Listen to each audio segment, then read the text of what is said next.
In section 24, Tennyson questions himself. In these immediately preceding sections, he paints this glowing description of the time that he and Hallam spent together, the few years.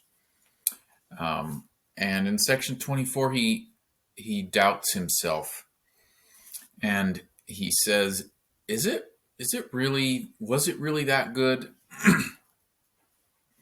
He has two thoughts about why maybe he is remembering things happier than they were. Uh, he he wonders. Let's see. Is it because the past is so filled with pain? Is that why this means so much to me? My son just walked in the back there. I'll be done in just a minute. Is it because the present is so painful that the past looks good in comparison?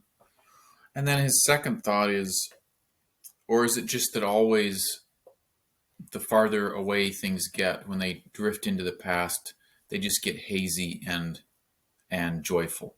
This is what nostalgia means. We have nostalgia, this feeling of longing for a remembered past, even though we know it probably wasn't quite as good.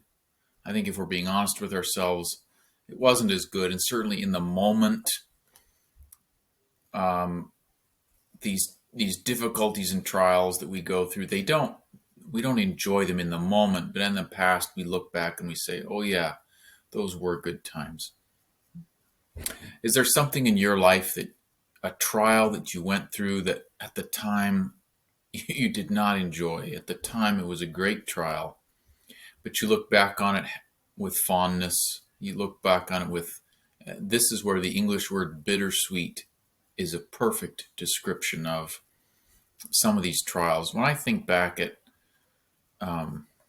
difficulties I've been through, and sometimes great difficulties, you look back and you have a feeling of, they seem distant. They're not able to hurt me anymore. I think that's part of it. The trials and difficulties I faced, I'm safe from them. And there's also a feeling of accomplishment, that I made it through that hard thing. I also remember, this is very beautifully depicted in the movie Inside Out. It's been a long time since I've seen it, but I remember a scene near the end of the movie. There's an unhappy memory that the girl has, and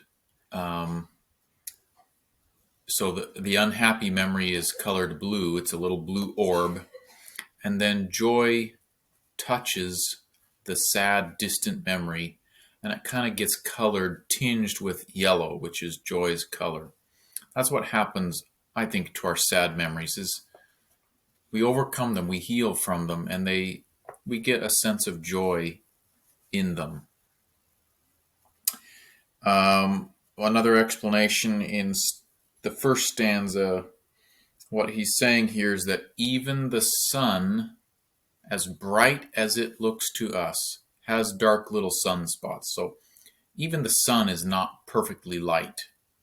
So how could my memory be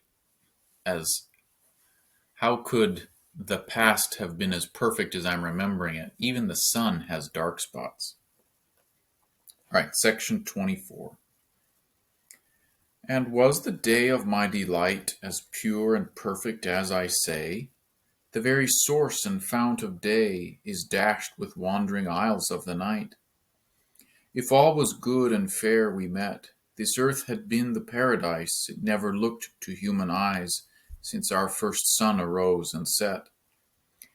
And is it that the haze of grief makes former gladness loom so great?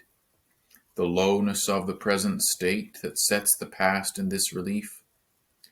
Or that the past will always win a glory from its being far, and orb into the perfect star we saw not when we moved therein?